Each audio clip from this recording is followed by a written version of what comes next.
This is session 2 of connecting words and pictures and informational text. Today we are going to read the article, The Invention That Dogs Are Barking About. So here's the picture that you're going to use.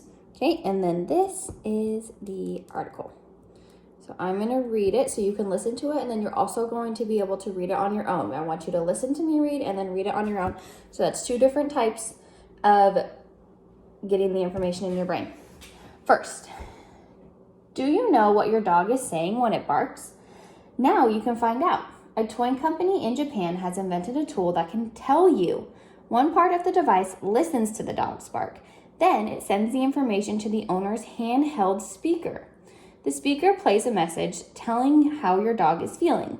It can show 6 different feelings, including joy, sadness, excitement, and fear. The gadget comes with extras too. For example, it has dog training tips and health checklists. It also has a Bow Wow diary. It can even record barks when the dog is home alone. That sounds like a pretty cool invention. So after you've listened to me read the article, you're now going to read the article on your own, right? That's 2 different types of comprehension. And then you have today your graph. Again, your little graphic organizer. How do the words in the photograph help you understand how the device works? So you're going to fill out this chart. I have already filled it out a little bit with some examples, and then you're going to fill it out the rest of the way. So here are some things that I learned.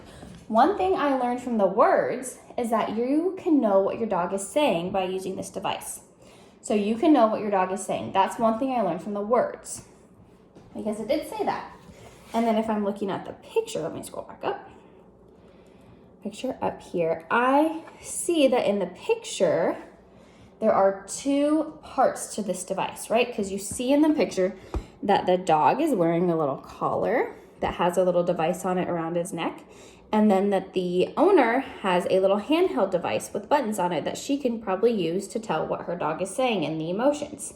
So that's one thing I learned from the pictures, was that there was 2 different parts. And the other thing, remember, I learned from the words is you get to know what your dog is saying. Your job is to fill out your chart the rest of the way. Okay, so what else did you learn from the words, and what else did you learn from the pictures? You're going to fill out this chart. You can fill it out in your journal. You can fill it out if you print these pages out, or you can fill it out in the slides, whatever is easiest for you to do, okay? And then I want you to talk maybe with an older sibling, your parents, or even talking out loud to yourself. That's fine. Or your dog or cat, anybody, anything that you have at home you can talk to, a stuffed animal. And you're going to answer question 2. It says, paragraph 2 says that the device comes with extras. What extras does this device come with? So it tells you in paragraph 2, what are the extras? You're going to tell whoever you're talking to what those are. And then tell which of these you think dog owners would find most useful. So which of the extras, if you have a dog, are you going to find most useful? If you don't have a dog, what do you think that dog owners will find more useful? Then finally, you're going to answer question number 3 on the last page. Oops, it went down. We don't want that one. That's tomorrow. You're going to answer question 3. Our short response is use the photo to describe what the handheld device looks like and what you think each part does. So you're going to go back and look at the picture. Okay, so you're going to describe, what does this handheld device look like and what do you think each of the buttons does? That's something that you're going to figure out, okay?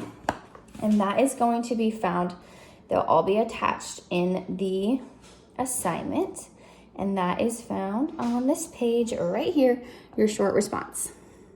Okay, when you get done with all of these, you can write them in your journal. You can fill them out in the slides. Or if you have the pages printed, you can do it that way. And then you can send me a picture when you're all done. Thanks. Bye.